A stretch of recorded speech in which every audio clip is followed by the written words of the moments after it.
I've got totally exposed, right? Like chewing gum. Bright green. Yeah. Like, oh my gosh. Welcome to Let's Talk with your host, Teresa Ann. I am so excited that you are joining me today on my show with one of my dear friends, Jodi. Jodi, thank you so much for being here.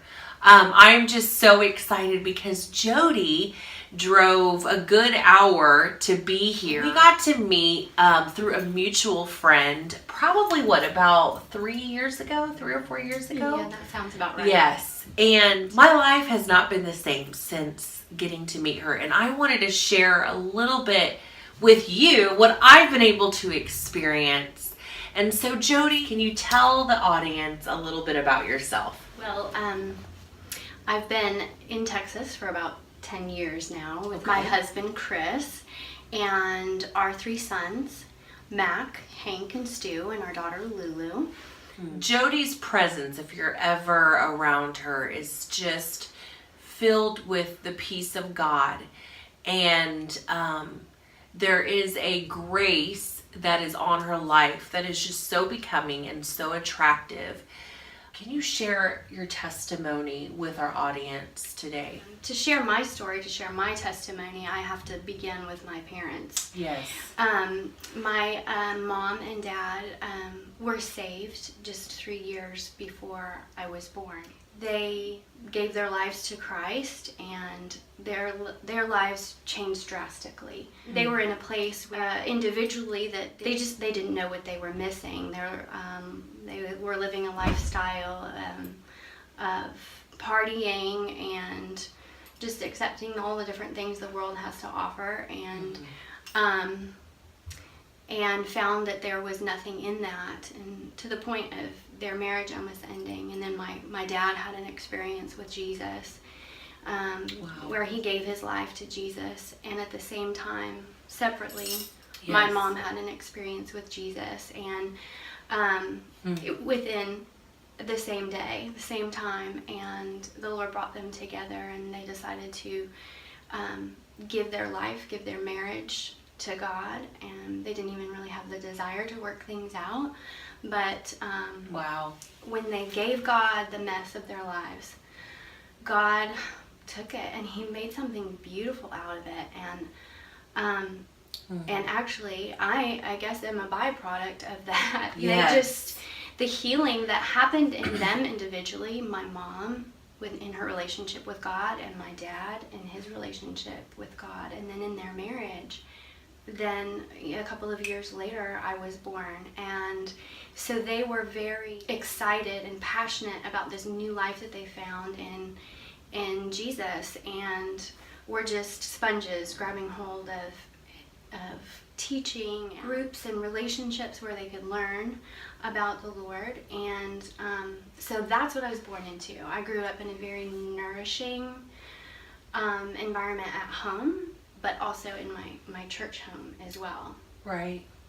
And so, and when I was 4, actually, is when I gave my life to Christ. I think that was the first time that I heard the gospel presented to me. I was actually watching Evangelist while my mom was cooking in the kitchen.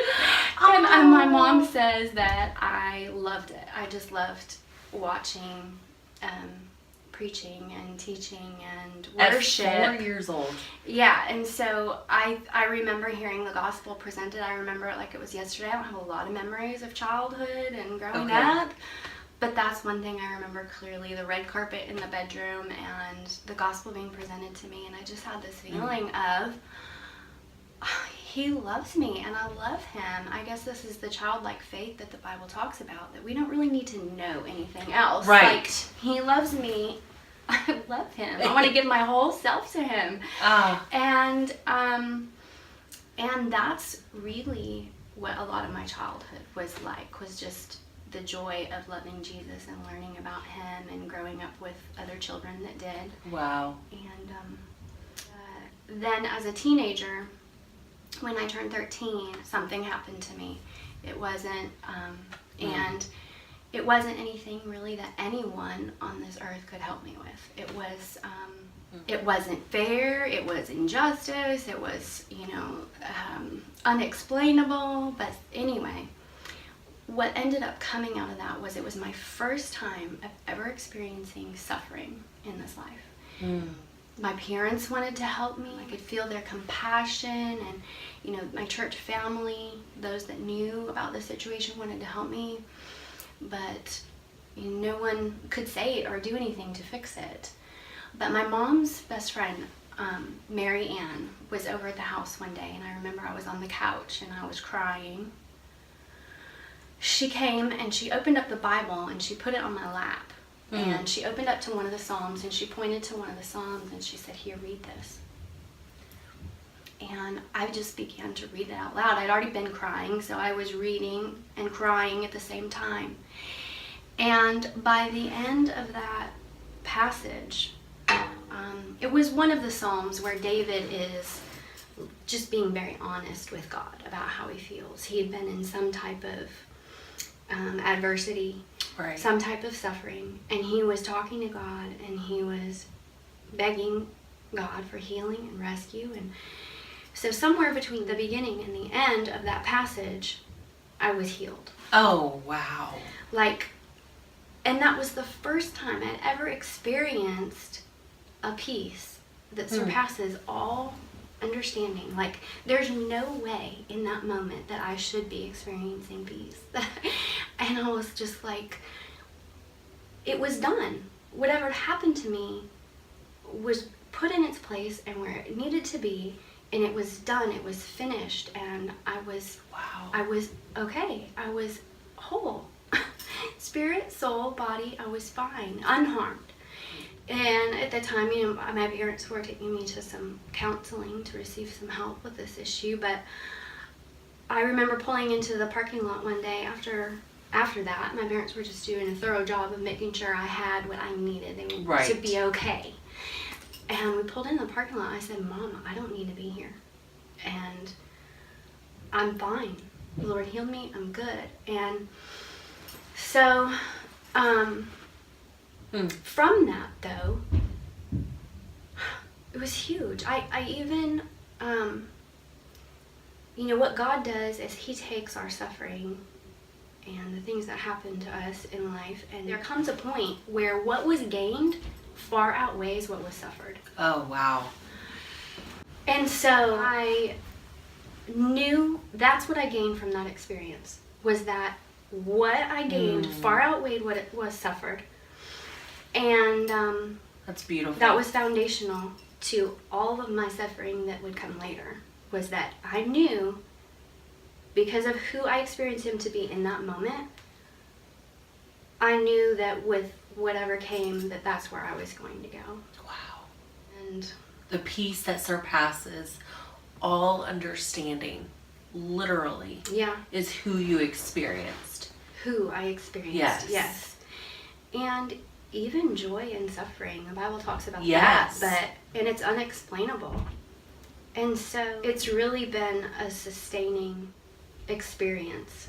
Wow. For the rest of my life, and it will be. Now I have other testimonies to add to that of how he's proven himself faithful.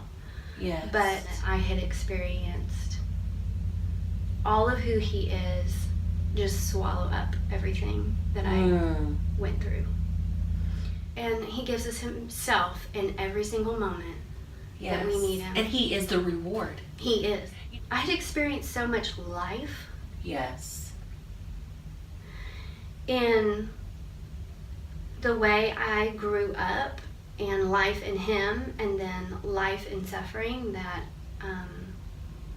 any place other than that is either miserable or scary. Not that I hadn't tried that. Right. But it's usually pretty short-lived. Yes. Where I either find myself miserable or scared. And then I'm like, no, I'm gonna. You had to make that intentional decision. Yeah. In that moment of remembering what it was in the peaceful moment with him. Yes. When you could have chosen chaos. Because that was rightfully so. Right. Right? Right. Or what should be happening to me. Yes. Based on what? The circumstances. Based on the circumstance, yeah. I wondered for a period of time if I would ever hear him again like I used to. Okay. That's so good, though, for you to convey that right now, because there's so many people right now that are in that spot where they're like, I used to hear God. And it's like, well, he's still talking, but sometimes the talking is just the quietness that I'm here, because his word speaks of that he's right there.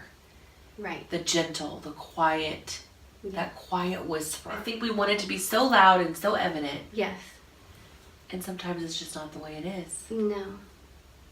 But I know that place that you're talking about now, through what I've been through, because I had to kind of quiet myself. And I mean, it's kind of a small place, that place with him, where, I mean, literally my head on the pillow. Okay, God, I'm just going to rest in you. I'm just going to rest right here in you. Because, you know, there's no relief of circumstance. There's no, I don't know.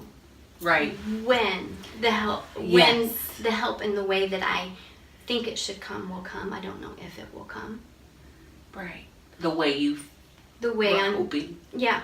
The way I was hoping, or the way I had envisioned it. And so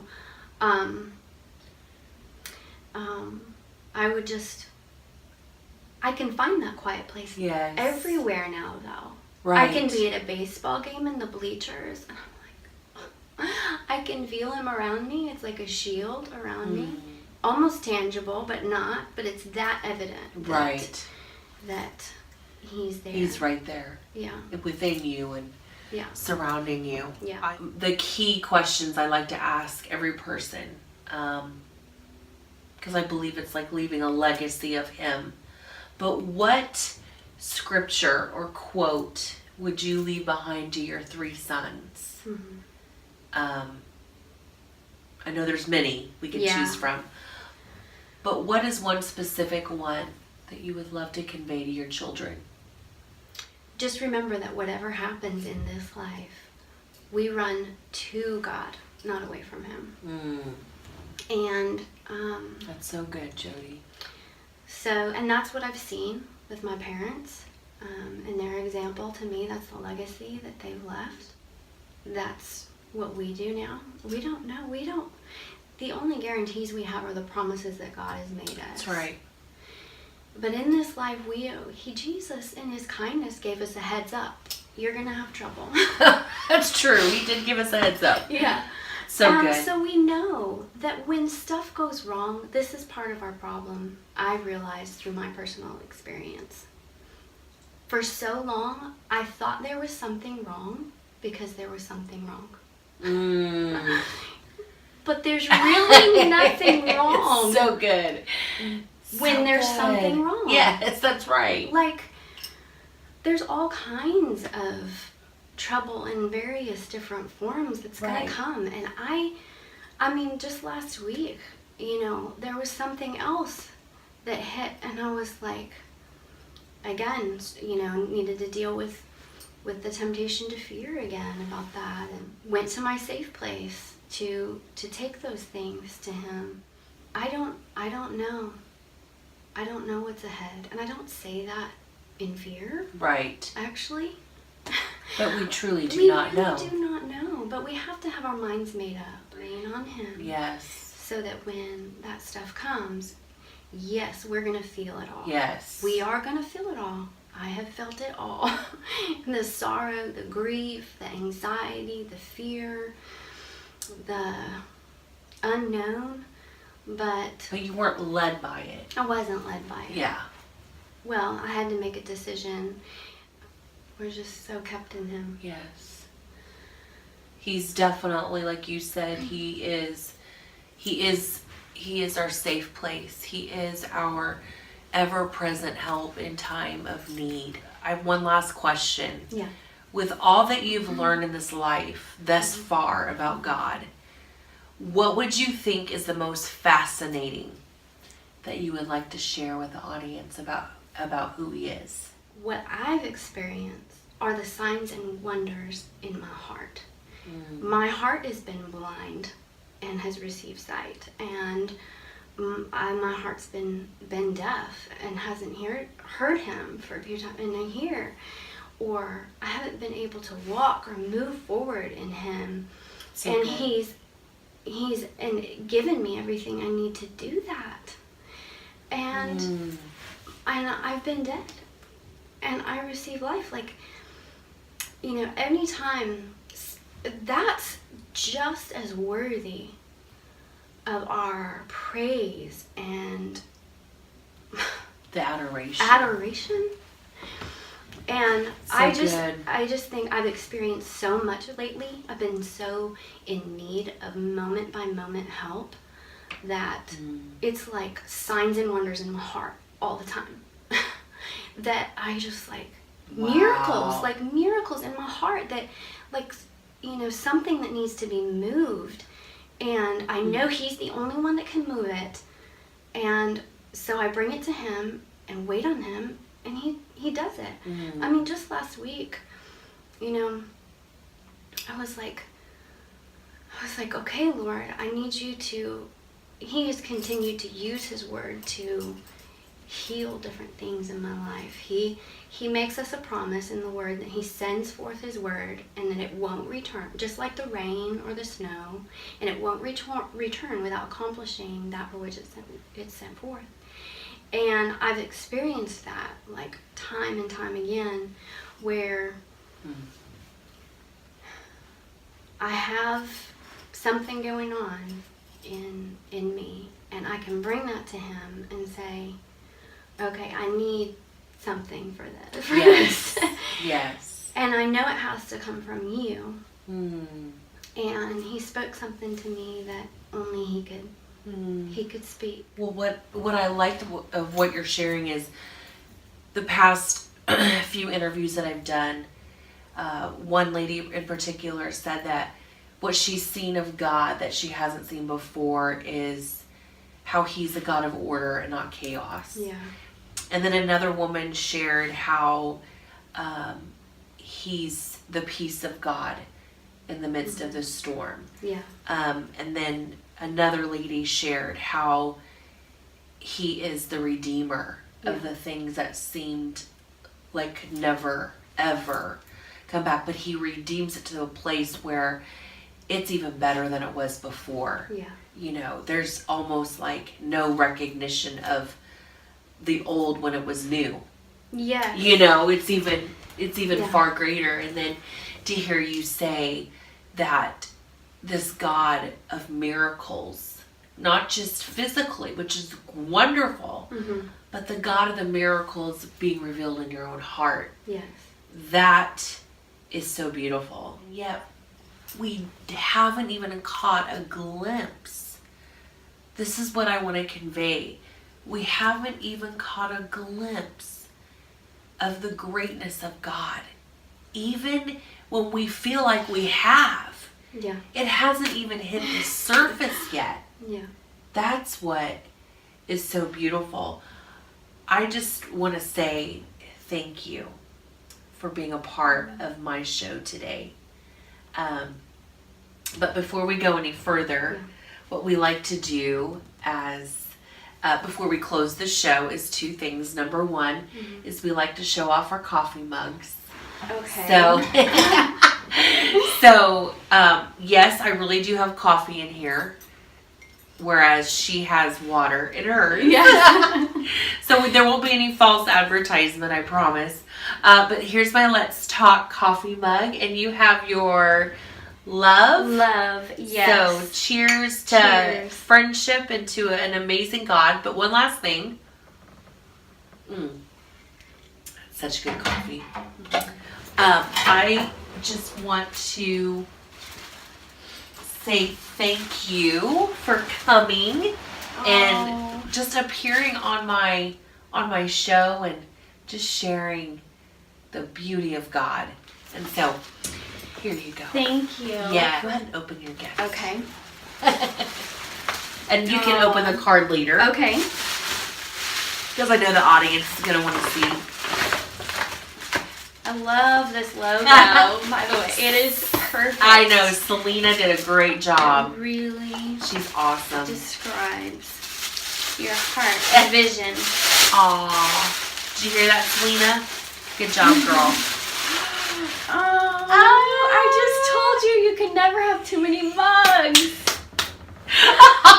So cool. So, thank you. yes, This absolutely. is very Isn't cool. that so cute? Very cute. I love it. Very It just special. reminded me of you. It's my Mama T mug. Yeah, there you go. I love it. She calls me Mama T, just in case y'all were wondering. Well, thank you so much for joining us on Let's Talk with Teresa Ann. I'm so glad, Jodi, that you were here to join us as well.